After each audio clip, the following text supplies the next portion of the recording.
Hello everyone, Niklsun here, and welcome to Coming Soon Reviews. This is a show where every week I will be reviewing a new release and also talking about both the positives and the negatives, along with a general impression of the film. So without any further ado, let's get into today's review, which is of the new release, Godzilla. So I'm going to start off with the positives. The first thing, they got Godzilla perfect. They did him absolutely right. The way the character moves, the facial mannerisms of him, the fact that one thing I need to preface also as well is the fact that there will be minor spoilers in this. So if you haven't seen the movie Godzilla yet, there will be things that I will talk about that may give away certain aspects of the film, but I'm not going to talk about any specific character deaths or anything of that sort. I'm just going to talk about my general impression, things that I liked about it and things that I didn't, without really revealing too much. So to get back into it there, the one, it's kind of not really a negative, but it can kind of fit under both. They made him a little fat. He wasn't like, when there are some shots when you see him moving, he literally looks like just this really fat tub of lard. And then you see him and he'll move and it'll all of a sudden, like, all the fat kind of goes away and it becomes muscle. Like, it's a little weird, but it's generally only during fights. But the thing that I thought worked the best was the buildup of anticipation. The fact that, first off, you don't get to see the monster until at least an hour into the film. That's when you first see Godzilla. But the main focus in terms of like what we're going to be seeing, you really do see a lot of the mutos, which they're called massive unidentified terrestrial organisms. And so they're like, it's essentially the way for them to have kind of like a Rodan type character, without actually having to call it Rodan. Because Toho did give them the rights to Godzilla. I don't know about all of their rogues gallery, but that's one of the reasons why they were able to do Godzilla. But it felt very much so like a Godzilla movie. Like, not the 98 movie. The 98 movie is abysmal in every single way imaginable. It's a disaster film that just has a creature storming a city. This movie really sets up Godzilla as a character. Godzilla is almost Earth's fighter. Like, if Earth was going to be, if Earth was an object that was about to be attacked, it would send Godzilla out to defend it. That's its fighter. That's kind of how the movie plays it up. Now, I got to tell you this though. The two lines that stood out to me the most, one of them I laughed at, and the other one I cheered at.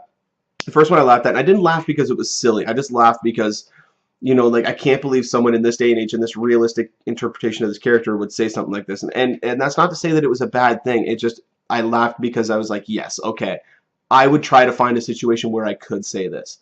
But the colonel or the general is talking, or no, he's an admiral. He's talking with Ken Watanabe. It's David Strathairn's character, and he's talking with Ken Watanabe, and they're talking about the mutos, and then he goes, okay, now what about Godzilla?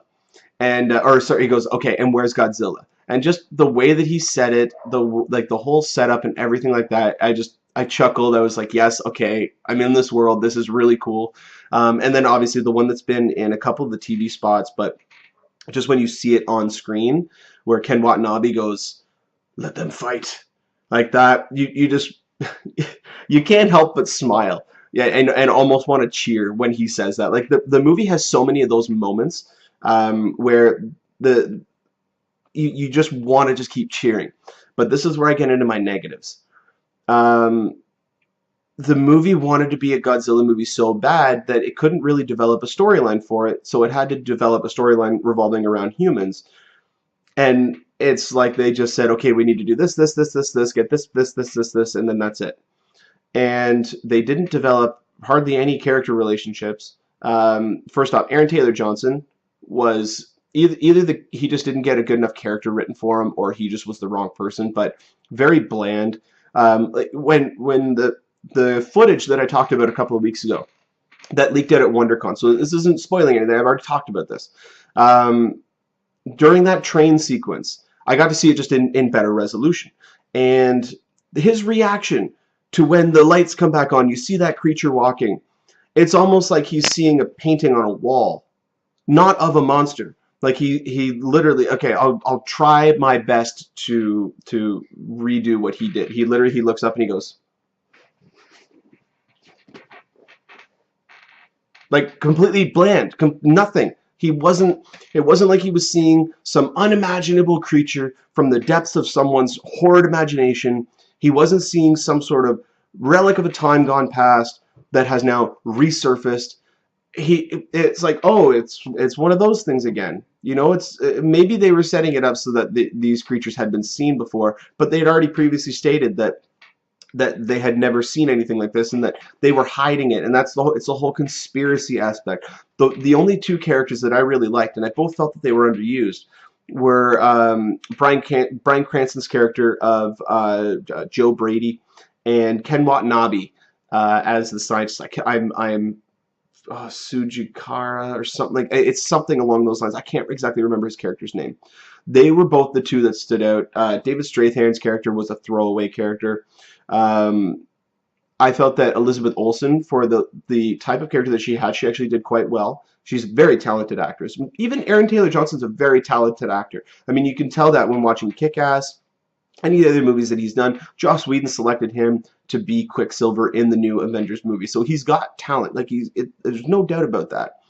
But in this, maybe it's just the fact that him having to stare at a blue screen, he maybe just doesn't have the imagination to be able to do that. I really don't know, but I just really felt that having someone like him be our main character, be our focal point that we have to follow through the whole movie, I felt that it was a little bland. And the going along with the positive that I mentioned about the anticipation, one of the things that I was afraid of is the fact that we don't really get to see a lot of Godzilla until the end. Even the setups that they have about the fights, that you see him get ready to fight and then cuts to another shot. You know, or he starts fighting one monster and cuts away to another scene. You know, I mean, they really withheld a lot of that stuff, and I almost feel that it's because Gareth Edwards, who was the director who previously did Monsters, was a very similar setup that he did on that film, only due to the fact that he had a $500,000 budget as opposed to a $160 million budget. The anticipation really did work. I do feel, though, that they needed to have maybe about another 5 to 10 minutes minimum of Godzilla on screen. Like, they should have shown the first fight was really well done. I loved how they did that. You're expecting a fight, and then unfortunately you don't really get one, but you do in a sense. Once you see the movie, you'll understand what I'm talking about. But then when they did it again, I felt that they were really taking a chance on audience retention, because I know, as a massive movie fan myself, I didn't like the fact that got cut really short. Like, they just start and then boom, it's done. It's that scene where the doors are closing and in the trailer he's roaring, but in the actual shot he's fighting. But that's all it is. It's just that. However, once we get to the end, you get to see the Godzilla you've been waiting to see your entire life. He is magnificent. The movie ends on such a great note. I'm not going to say whether or not it builds into a sequel or if it doesn't. It perfectly solidifies this story. It's not one of those like, here comes another one. It wasn't one of those. But it does end on a finite note, which I really appreciated. I really did appreciate that from the filmmakers. I thought they did a really good job with that. So my overall impression of the film, to me, I was fighting back and forth with myself, but I think I'm going to give it an 8 out of 10.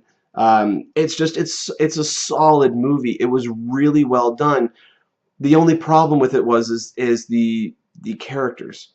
The script, I mean, it's a Godzilla movie. You got to go along with what is going to be involved in a Godzilla movie. And now this is an American interpretation of the Japanese Godzilla. It's not Americans reinventing the character like they did in 1998. This is very much a Toho production, and you can feel it. You can feel their hands on the movie, which I really enjoyed. I really liked that aspect. So for me, it's an 8 out of 10. For those of you who don't like it, while watching the movie, there are certain segments that I can see why. And I would really like to have a discussion with somebody who did not like the film, just to see what their point of view is. So if you didn't like the film, please post a comment in the comment section about what the reasons why you didn't. Again, try to keep it as spoiler-free as possible. If you do want to have a spoiler-filled discussion, you can go on our Facebook page, start a discussion, just in the header, write down that it is spoiler included. So, like I said, I'm giving it an 8 out of 10. My positives are outweighing my negatives, although there were some things in the negatives I wish they had done better. But that is my overall review of Godzilla. For those of you who are definitely going to see it this weekend, you are probably going to be catching the new Interstellar trailer. For some reason, last night when I saw it in IMAX, they had the original trailer, the one that came out in December, so I was a little bit perturbed about that. But yeah, I hope everyone enjoyed it as much as I did. If not, start a discussion. I'd love to hear your points of view on it. So that'll do it for us here on Coming Soon Reviews. This has been Niklsun. Thank you so much for watching. You guys can go ahead and click subscribe down there in the bottom corner. You can also click on our website link, which is just right below us right here. And you can find us at movienewswithniklsun.ca.